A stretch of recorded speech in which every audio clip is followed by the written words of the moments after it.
Political science with में आपका स्वागत है। आइए आज हम सब एक नई वीडियो के माध्यम से लिबरलिज्म से रिलेटेड कुछ इंपॉर्टेंट क्वेश्चंस को देखेंगे। आज हम सब मिलकर 15 क्वेश्चंस को सॉल्व करेंगे जो अक्सर एग्जामों में पूछ दिए जाते हैं। दोस्तों, अगर हम लिबरलिज्म के कॉन्सेप्ट के बारे में बात करें तो मुख्यतः हम लोग ये समझ सकते हैं कि लिबरलिज्म जो है वो वर्ड लिबर्टी से आया है। लिबर्टी यानी जिसे हम आज़ादी कहते हैं, जिसे हम स्वतंत्रता कहते हैं। यानी कि ये लिबरलिज्म की जो भावना है वो मुख्यतः 16वीं 17वीं शताब्दी में जो है वो ब्रिटेन में डेवलप हुई थी। चूंकि वहां पे पहले सामंती व्यवस्था का शासन था और वहां के लोग जो थे, मिडिल क्लास जो थे, वो आज़ादी की बात करते थे। तो इस तरह से वो ये कहते हैं कि जो स्टेट होनी चाहिए उसको व्यक्ति के पर्सनल लाइफ में कोई भी अड़ंगा नहीं अड़ाना चाहिए, व्यक्ति को खुला छोड़ देना चाहिए। तो चलिए अब हम लोग इसके साथ ही लिबरलिज्म के कुछ इंपॉर्टेंट क्वेश्चंस को देखते हैं। दोस्तों, जो पहला क्वेश्चन है वो बहुत ही आसान क्वेश्चन है जो अक्सर आप लोगों को पता होगा। पहला क्वेश्चन है, who is known as father of liberalism, यानी कि लिबरलिज्म के पिता, उदारवाद के पिता किसे कहा जाता है। दोस्तों, इसका आंसर आप लोगों को पता होगा, इसका आंसर जॉन लॉक है, जो बहुत ही आसान आंसर है। John Locke is known as father of liberalism. यहाँ पे एडम स्मिथ है जिनको फादर ऑफ इकोनॉमिक्स कहा जा सकता है। जेरेमी बेंथम है जिनको फादर ऑफ यूटिलिटेरियनिज्म कहा जाता है। और यहाँ पे हर्बर्ट स्पेंसर है जिनको सोशल डार्विनिज्म की थ्योरी से जाना जाता है। दोस्तों, अगर हम सेकंड क्वेश्चन की बात करें तो सेकंड क्वेश्चन है, विच among the following is correct. आपको बताना है ये दोनों में से कौन सा ऑप्शन सही है। पहला है, father of neo liberalism is Robert Nozick. क्या है सही है? जी हाँ, यह सही है, चूंकि फादर ऑफ नियो लिबरलिज्म जो है वो रॉबर्ट नॉजिक ही हैं। इसके बाद सेकंड जो है, neo liberals advocate for minimal state. क्या नियो लिबरल्स जो है उनके कॉन्सेप्ट, उनके थ्योरी में मिनिमल स्टेट की बात होती है? जी हाँ दोस्तों, चूंकि हम जानते हैं कि नियो लिबरलिज्म जो है वो एक ऐसा कॉन्सेप्ट है जो एक्सट्रीम लेसेज फेयर की बात करता है, मिनिमल स्टेट की बात करता है, वो स्टेट की वेलफेयर पॉलिसीज का विरोध करता है। तो इस तरह से देखते हैं कि इसका दोनों ऑप्शन सही है, यानी कि हमारा आंसर होगा ऑप्शन सी। चलिए अब हम लोग आगे क्वेश्चंस को देखते हैं।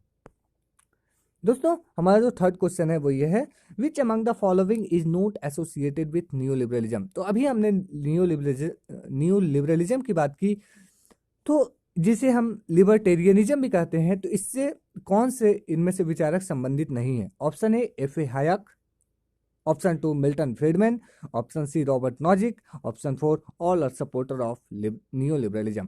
तो यहाँ पे हम लोग को ये समझ में आता है कि ये तीनों विचारक, ऑप्शन 1 2 3, ये तीनों जो है वो नियो लिबरलिज्म से के सपोर्टर हैं। तो इस तरह से हमारा जो राइट आंसर होगा वो ऑप्शन 4 होगा, यानी all are the supporter of neo liberalism. अब हम लोग क्वेश्चन नंबर 4 की तरफ बढ़ते हैं। Which among the following is correct. आपको बताना है ये दोनों में से कौन सा सही है। Adam Smith is considered as father of economics, बिल्कुल सही बात। He is supporter of laissez faire individualism. तो लेसेज फेयर जो है उसका मतलब होता है लिव अलोन। लिव अलोन मतलब एक ऐसा स्टेट जो वहाँ की इकोनॉमिक एक्टिविटीज में पार्टिसिपेट ना करे, इकोनॉमिक एक्टिविटीज को लोगों के प्रति खुला छोड़ दे। तो हम लोग जानते हैं कि एडम स्मिथ को फादर ऑफ इकोनॉमिक्स कहा जाता है, और वो इसलिए चूंकि वो बताते हैं कि इकोनॉमिक डेवलपमेंट के लिए जो लोग हैं, जो इकोनॉमिक से इंडल्ज हैं, उनको फ्री छोड़ दिया जाए, स्टेट का उसमें कोई इंटरफेरेंस ना हो। तो इस देखते हैं कि ऑप्शन 1 और ऑप्शन 2 दोनों सही है, इसलिए इसका राइट आंसर होगा option C, both are correct. चलिए अब हम लोग क्वेश्चन नंबर 5 को देखते हैं। क्वेश्चन नंबर 5 है, विच among the following theories of origin of state was accepted by liberalism. दोस्तों, हम लोग जानते हैं कि जो थ्योरी ऑफ स्टेट है, ओरिजिन ऑफ स्टेट है, वो बहुत सारा है थ्योरी, जैसे प्लुरलिस्ट थ्योरी है, डिवाइन थ्योरी है, मार्क्सिस्ट थ्योरी है, हिस्टोरिकल थ्योरी है, और कई अन्य भी है।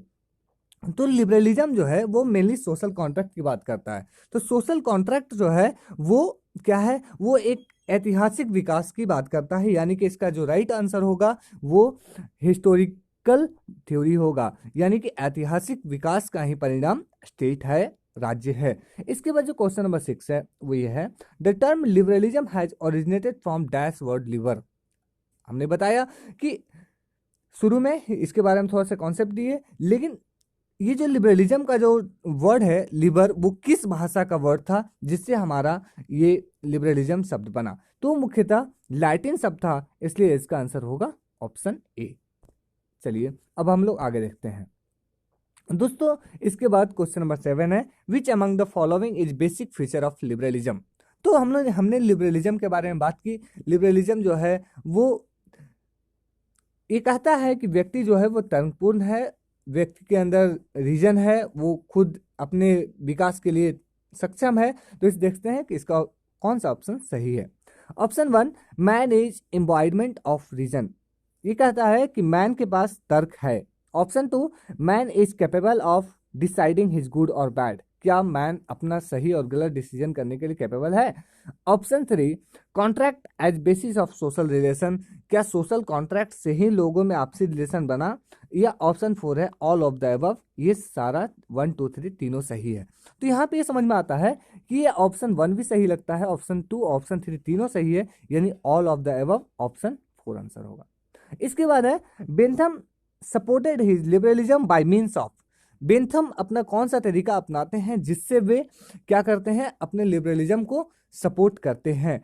तो हम लोग ये देखते हैं कि बेंथम जो है उनको फादर ऑफ यूटिलिटेरियनिज्म यानी उपयोगितावाद के पिता के तौर पे देखा जाता है।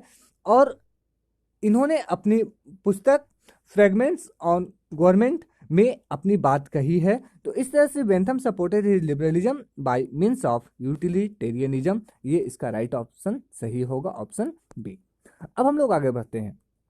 दोस्तों जो हमारा 9th क्वेश्चन है वो ये है, the main focus of the state should be या is greatest happiness of the greatest number is famous quotation of. इसमें से कौन से विचारक हैं जो ये फेमस कोटेशन दिए हैं, वक्तव्य दिए हैं कि स्टेट का जो मुख्य लक्ष्य होना चाहिए वो greatest happiness of the greatest number, अधिकतम लोगों का अधिकतम सुख होना चाहिए। ऐसा बात कौन करते हैं। तो इसमें समझ में आता है कि ये जो है वो किससे रिलेटेड है, ये लोगों की मैक्सिमम सुख की बात करता है। तो ये जो है जेरेमी बेंथम है, जेम्स मिल है, जॉन लॉक है या हर्बर्ट स्पेंसर है। ये चारों में से कौन सा ऑप्शन सही होगा। तो इस कथन को देने वाले विचारक जो हैं वो जेरेमी बेंथम है। जेरेमी बेंथम ही है जो उपयोगितावाद की बात करते हैं, जो maximum goods for the maximum number of people की बात करते हैं, greatest happiness of the greatest number की बात करते हैं। दोस्तों हम लोग क्वेश्चन नंबर 10 की तरफ बढ़ते हैं। Which among the following is great advocator of positive liberalism. या यूं कहें तो इनमें से कौन एक ऐसे विचारक हैं जो मॉडर्न टाइम में पॉजिटिव स्टेट की बात करते हैं, जो ये बताते हैं कि स्टेट जो है वो व्यक्ति के भलाई के लिए है। तो दोस्तों यहाँ पे है ऑप्शन जो है Adam Smith, Robert Nozick, Herbert Spencer और टीएच ग्रीन। दोस्तों यहाँ पे ये समझ में आता है, एडम स्मिथ तो राज्य की विरोध करते हैं, रॉबर्ट नॉजिक जो है वो भी मिनिमल स्टेट की बात करते हैं, नेगेटिव स्टेट की बात करते हैं, हर्बर्ट स्पेंसर ये भी स्टेट की बात, मिनिमल स्टेट की बात करते हैं। लेकिन यहाँ पे ऑप्शन 4 जो है वो टीएच ग्रीन ये सही है, क्योंकि टीएच ग्रीन एक ऐसे विचारक हैं जो ये मानते हैं कि राज्य जो है वो व्यक्ति के विकास में आने वाली बाधा में बाधक है, यानी वो राज्य जो है वो व्यक्ति के विकास के लिए बहुत ही आवश्यक है। राज्य जो है वो व्यक्ति का मार्ग, जीवन में विकास का मार्ग आसान बनाती है। तो इस तरह से उसका ऑप्शन डी होगा सही, टीएच ग्रीन। अब है क्वेश्चन नंबर 11, यह है विच among the following is correctly matched. यहाँ पे कुछ बुक्स के नाम लिखे हुए हैं, आपको बताना है कि कौन से बुक्स इनकरेक्टली मैच्ड हैं। Two treaties on civil government, यानी कि two treaties of civil government एक इनकी पुस्तक है, जॉन लॉक की है, बिल्कुल सही है। फ्रैगमेंट्स ऑफ गवर्नमेंट ये जेरेमी बेंथम की है या नहीं, आपको विचार करना है। Wealth of Nations Adam Smith ये भी सही है। मैन वर्सेस स्टेट जे स्मिल ये सही है या नहीं, आपको विचार करना है। तो यहाँ पे ऑप्शन 2 और 4, यहाँ पे हम लोग देखते हैं फ्रेगमेंट्स ऑफ गवर्नमेंट जो है वो जेरेमी बेंथम की ही पुस्तक है, यानी कि इसमें ऑप्शन जो गलत है मैच्ड वो मैन वर्सेस स्टेट है। तो मैन वर्सेस स्टेट जो है वो किनकी पुस्तक है, तो मैन वर्सेस स्टेट जो है वो हर्बर्ट स्पेंसर की पुस्तक है, वो हर्बर्ट स्पेंसर की पुस्तक है। तो इसमें से कौन सा ऑप्शन सही होगा, ऑप्शन ए 1 और 2, ऑप्शन बी 2 और 3, ऑप्शन सी 3, ऑप्शन डी 4। तो इसमें से ऑप्शन डी जो है वो सही होगा, क्योंकि ऑप्शन डी जो है वो इनकरेक्टली मैच्ड है। और क्वेश्चन नंबर 12 जो है विच among the following is not associated with utilitarianism. यहाँ पे बताना है कि इसमें से कौन से एक विचारक हैं जो यूटिलिटेरियनिज्म उपयोगितावाद के समर्थक नहीं है। आपको बता चुके हैं उपयोगितावाद के पिता जो है, जो maximum good for the maximum number of people की बात करते हैं, वो जेरेमी बेंथम है। तो यहाँ पे जेरेमी बेंथम जो है वो तो है ही। इसके बाद option B John Stuart Mill. क्या जॉन स्टुअर्ट मिल यूटिलिटेरियनिज्म के समर्थक हैं? जी हाँ, ये भी इसमें बात किए हैं। और हेनरी सिडविक भी है जो है, ये भी इस बारे में बात करते हैं। हेनरी सिडविक के बारे में बता दें, ये इंग्लिश यूटिलिटेरियनिज्म है जो वेस्टर्न में यानी पश्चिम में ब्रिटेन में अपनी बात रखे थे यूटिलिटेरियनिज्म को लेकर। इस तरह देखते हैं कि जो इसिया बर्लिन है, जो टू कॉन्सेप्ट ऑफ लिबर्टी के कॉन्सेप्ट देते हैं, और ये दोनों पॉजिटिव लिबर्टी और नेगेटिव लिबर्टी दोनों की बात करते हैं, किंतु ये यूटिलिटेरियनिज्म के साथ एसोसिएटेड नहीं है। तो इस तरह से इसका आंसर जो होगा वो ऑप्शन 4 होगा। अब दोस्तों हम लोग आगे बढ़ते हैं। दोस्तों जो क्वेश्चन नंबर 13 है वो ये है, which is commonly known as father of possessive individualism. इनमें से किसे पॉसेसिव इंडिविजुअलिज्म के पिता कहा जाता है, या पॉसेसिव इंडिविजुअलिज्म उग्र व्यक्तिवाद है, उससे कौन समर्थक है? तो इसका आंसर कौन सा होगा? Option A Robert Nozick, option B C V Macpherson, option C John Locke, option D Hannah Arendt. तो इसका जो सही आंसर है वो ऑप्शन बी है, सीवी मैकफर्सन जो है वो बात करते हैं पॉसेसिव इंडिविजुअलिज्म की। अब जो क्वेश्चन नंबर 14 है उसकी बात करते हैं। John Locke contribution chiefly lies in his. एक इंपॉर्टेंट क्वेश्चन है, प्रीवियस ईयर में आया है, और ये नीट जेआरएफ के क्वेश्चन में प्रीवियस ईयर क्वेश्चन में आ चुका है। जॉन लॉक इसमें से किसमें बात नहीं करते हैं? तो सबसे पहला है option, state of nature was pre political and pre social. क्या John Locke state of nature की बात करते हैं वो प्री सोशल और प्री पॉलिटिकल था? दूसरी, लिमिटेड गवर्नमेंट, क्या वो लिमिटेड गवर्नमेंट की बात करते हैं? Option 3, theory of state as a corporate body. क्या ये कॉर्पोरेट बॉडी के स्टेट का एक कॉर्पोरेट बॉडी के जैसा बात करते हैं? Option 4, organic conceptions of state. क्या वो स्टेट के ऑर्गेनिक कॉन्सेप्शंस की बात करते हैं? ये आपको विचार करना है। तो यहाँ पे समझ में आता है कि ये सोशल कॉन्ट्रैक्ट से रिलेटेड है और ये स्टेट को कॉर्पोरेट बॉडी नहीं मानते थे। दूसरी बात, ये स्टेट को ऑर्गेनिक भी नहीं मानते थे, चूंकि ये राज्य को बनाए हैं सोशल कॉन्ट्रैक्ट से, इसलिए ऑर्गेनिक हो नहीं सकता है। तो इस तरह से देखते हैं कि ये अपने राज्य में pre social and pre political की बात करते हैं, और ये लिमिटेड गवर्नमेंट यानी कॉन्स्टिट्यूशनल मोनार्की की बात करते हैं। ये बताते हैं कि जो गवर्नमेंट होनी चाहिए वो लिमिटेड होने चाहिए, और व्यक्ति के जो प्राकृतिक अधिकार हैं जैसे right to life, liberty and property, वो उन्हें हमेशा प्राप्त होने चाहिए, उसमें राज्य का कोई हस्तक्षेप नहीं होना चाहिए, ऐसा जॉन लॉक बात करते हैं। तो इस तरह से हम लोग देखते हैं कि क्वेश्चन नंबर 14 का जो राइट आंसर होगा वो ऑप्शन 1 एंड ऑप्शन 2 है। देखते हैं, तो यहाँ पे ऑप्शन ए जो है वो इसका राइट आंसर होगा। चलिए अब हम वो लास्ट क्वेश्चन की बात करते हैं, last not the list. Francis Fukuyama declared the victory of which ideology after the end of cold war.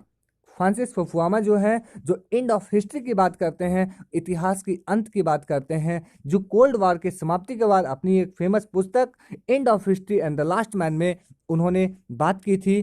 तो इनमें से कौन सा एक, इनमें से वो किनकी विक्ट्री की बात करते हैं? वो लिबरलिज्म की विक्ट्री की बात करते हैं, मार्क्सिज्म की विक्ट्री की बात करते हैं, फासिज्म का या कम्युनिज्म का? दोस्तों इस हम देखते हैं कि फ्रांसिस फुकुयामा जो है वो कोल्ड वार में चूंकि समाजवाद का अंत होता है, यानी कि जो यूएसएसआर होता है उसका डिक्लाइन होता है और उस समय अमेरिका की जीत होती है, तो ये जो है मुख्यतः विक्ट्री ऑफ लिबरलिज्म की बात करते हैं। ये एक इंपॉर्टेंट क्वेश्चन है, यहाँ पे 3 क्वेश्चन है।